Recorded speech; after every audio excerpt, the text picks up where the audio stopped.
প্রিয় বন্ধুরা, আমি এখন একটি রেহা ক্ষেতে আসছি। এই যে রেহা ক্ষেতটি দেখতে পাচ্ছেন, এই রেহা ক্ষেতটি ঘূর্ণিঝড় রেমালে পড়ে গেছে। এই রেহা ক্ষেতটি আমাদের এক চাচার, নাম হচ্ছে বাবুল। বাবুল চাচা ছোটবেলার থেকে কৃষি খামারের সাথে জড়িত।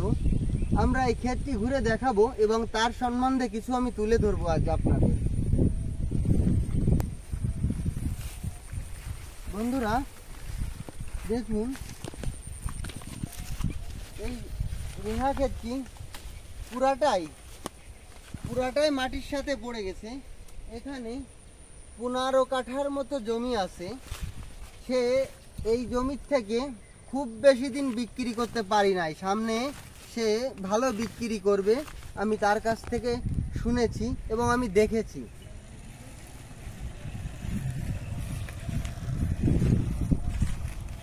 বন্ধুরা, এই যে বাবুল চাচা, এই বাবুল চাচা বর্তমানে একজন তার ক্যান্সার রোগী। সে খুব কষ্ট করে ক্ষেতটি করছিল। সে আগেও দীর্ঘদিন ক্যান্সার রোগে ভোগার পরে যখনই একটু শরীর ভালো লাগে তখনই সে কৃষির সাথে জড়িয়ে যায়। তার ওই সাইডে আরও একটি ক্ষেত আছে, সে ক্ষেতটিও পড়ে গেছে। কিন্তু বাবুল কাকার কাছ থেকে আমি জানতে পারলাম যে সে এই ক্ষেতটি করছে, কিন্তু আমি মানুষের সহযোগিতার কথা তাকে আমি অনেকবার বলেছি, কিন্তু বাবুল কাকা যত সময় তার নিজের শক্তিতে কিছু খামার করে খেতে পারে তখন সে খাওয়ার চেষ্টা করে, কিন্তু সহযোগিতা নেওয়ার চেষ্টা করে না।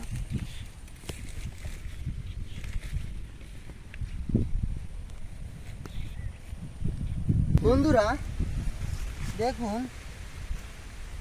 খেতে অনেক রেহা ছিল, যা মনে করেন অনেক টাকার বিক্রি করতে পারতো এবং সামনে অনেক বিক্রি করবে।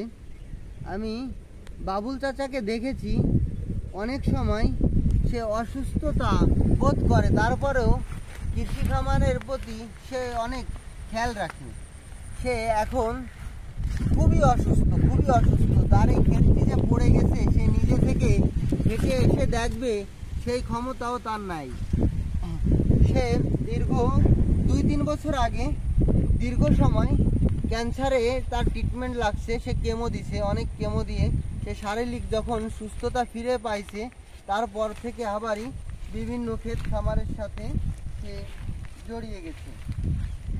আমি অনেক সময় বলছি, কাকু আপনি অসুস্থ কিন্তু আপনি এত কষ্ট করেন, আসলে তাই বললে আমাকে বলে, বাবা কি করব, আমার তো জীবন চালাতে হবে। তা আসলে সেই চাচা আজ ক্যান্সার রোগী, সে বাড়িতে বিছানে পড়ে আছে। আমি আপনাদের এই ভিডিওর মধ্যেও তাকেও আমি তুলে ধরবো, তার বাড়িতে যাব, আমি তাকেও আপনাদের সামনে দেখাবো। সে ছোটবেলার থেকেই কৃষি খামার করে, কিন্তু কখনো কারোর সহযোগিতা সে সহজে চায় না। যত সময় নিজে কষ্ট করে খেতে পারে তত সময় সে কষ্ট করে খাওয়ার চেষ্টা করে। বন্ধুরা, খুবই দুঃখ ভরা মন নিয়ে বলতে হচ্ছে যে চাচাটা আজ অনেকটাই অসুস্থ। এক কথায় বললেই চলে, সে মৃত্যু পথযাত্রী। মানে আজ তার ক্ষেতটি আমরা দেখতে পাচ্ছি যে পুরা ক্ষেতটা মাটির সাথে মিশে আছে। ঘূর্ণিঝড় রেমালে এরকম ক্ষতি আল্লাহ যেন কাউকে না দেয়। এই ঝড়ে অনেকেরই অনেক ক্ষতি হয়েছে। আমরা বন্ধুরা এখন আমি চলে যাব চাচার বাড়িতে, দেখব চাচা কি অবস্থায় আছে। তাহলে বন্ধুরা চলুন চাচার কাছ থেকে কিছু কথা শোনা যাক এবং চাচার সমস্যা সম্বন্ধে জেনে নেওয়া যাক। বন্ধুরা তাহলে চলুন।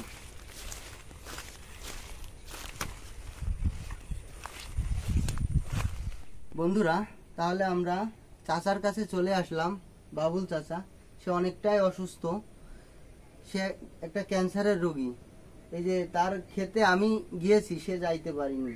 কাকা, আপনার যে ক্ষেতটা পড়ে গেছে, আপনি তো মানুষের কাছ থেকে শুনেছেন না? শুনেছি, আমার যাওয়ার শক্তি নেই। আপনি তো যেতে পারেননি। না। বিষয়টা হচ্ছে আমি ক্ষেত দেখে আসছি, আপনার ক্ষেতটা ভিডিও করে রাখছি এবং দর্শকদের উদ্দেশ্য বলেছি যে আপনার বাড়ি আমি আসবো। তা চাচা আমি বাড়ি আসছি, আপনার তো দুটো ক্ষেত, দুটোটাই নাকি পড়ে গেছে। হ্যাঁ, তিনটে ক্ষেত না, আমি দুটো ক্ষেত জানতাম, এখন জানছি তিনটা ক্ষেত। তিনটা ক্ষেত তিনোটাই পড়ে গেছে। যা কাকু নিজে হেঁটে যে দেখার ক্ষমতা তার নাই। আপনি তো এই রোগে 2-3 বছর আগেও রোগ হয়েছিল না? 5 বছর রোগে ভুগে আর পরে কিছুদিন সুস্থ থাকলে আপনি কৃষি খামার করছেন না? এখন কৃষি খামার শেষে শুরু হয়েছে, এখন আবার অসুস্থ হয়ে পড়ছেন। অসুস্থ হয়েছেন কৃষি খামারের থেকে, আপনি ভালো কোনো টাকা এখনো বের করতে পারেননি, তার ভিতরে আপনি অসুস্থ, তার ভিতরে অসুস্থ। তাই আমি বন্ধুদের উদ্দেশ্যে একটা কথা বলবো, চাচা খুবই অসুস্থ, খুবই অসহায় মানুষ। চাচার ক্ষেত দেখে আমার নিজেরও খুব খারাপ লাগছে। চাচা আসলে চোখের থেকে পানি ফেলেছে। চাচা কান্দেন না, মনে করেন আমার নিজেরও।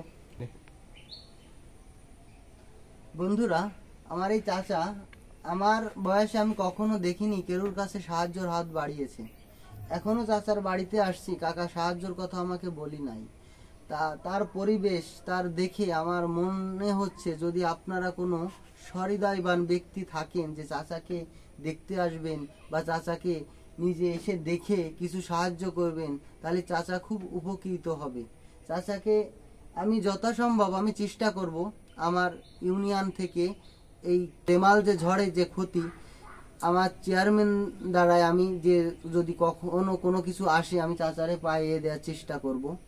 এবং যদি অন্যভাবে কেউ কোনো সহযোগিতা করতে চান তাহলে করতে পারেন, নিজেরা এসেও করতে পারেন, আমার সাথে যোগাযোগ করেও করতে পারেন। চাচা মনে করেন যে একসাথে অনেক দিন আমিও ক্ষেত খামার করি, চাচার সাথে হয়তো চার দোকানে অনেক সময় ব্যয় করেছি। যাই হোক, দোয়া করি, আমরা সবাই দোয়া করবো চাচা যেন আবারই স্বাভাবিক জীবনে ফিরে আসতে পারে, আবার সুস্থ হয়ে যায়। আমরা সবাই দোয়া করি চাচা ভালো হয়ে যাক। চাচার খুব বেশি বয়স না বন্ধুরা, তাহলে আমরা চাচার জন্য 57 বছর বয়স, 57 বছর বয়স চাচার।